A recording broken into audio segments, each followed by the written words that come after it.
sabi nga ni Mariel Padilla, walang gustong gawin si Robin kundi tumulong from day one. Ay, akala ko Oo. sasabihin mo hindi natin deserve. Yun yung susunod kong sasabihin. Kailangan. Sabi niya, kaya the Filipino Sabi ni people don't Mariel. deserve him. Hindi na daw tatakbo because Oo we don't daw. deserve him. Oo. Alam mo, malaking tulong si Senator Robin Hood Padilla. No? Dahil sa kanya, ay halos lahat ng artista na tumakbo last midterm election natalo. Kaya ang laki ng tulong niya, no? Kailangan natin siyang pasalamatan na yung mga botante ay hindi Nagising na pa. name recall lamang, hindi popularidad lamang ang magiging batayan ng kanilang pagboto. No? Dahil si Robin Hood, number one yan nung tumakbo siya for the Senate. Ngayon, pupusta ako, hindi na siya magna-number one. Baka kaya hindi natatakbo.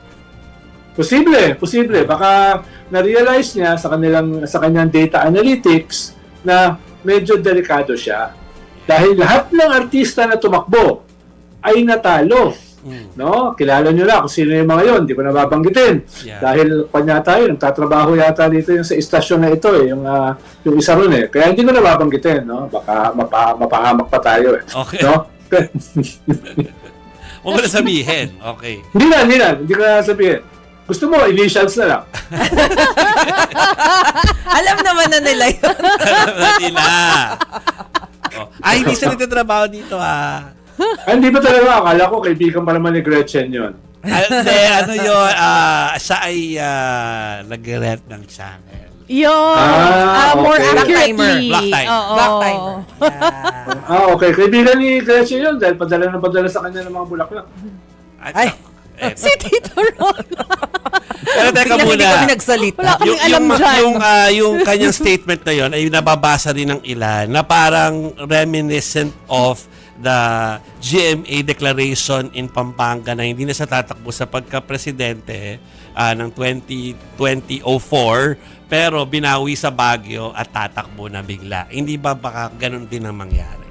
Ay, hindi. Iba si Senator Robin Hood sa Padilla. May isang salita yan Kaya pag sinabi niya na hindi na siya tatakbo, hindi na talaga siya tatakbo. Mahabang nga yun pag dinilay. Yeah. Parang ako, magdinilay ako, bakit ako masyadong pro-China? Grabe talaga. May weekend ka naman, Tito Ronald. Mahaba-habang panahon yan. Ano pag dinilay-nilay? Medyo. Susubukan kong kausapin yung aking mga halaman. Dahil pag nagdinilay ako, kausap ko mga halaman Dahil minsan kasi sumasagot sila Talaga. Ang iba minsan sumasagot sila. Subukan nyo.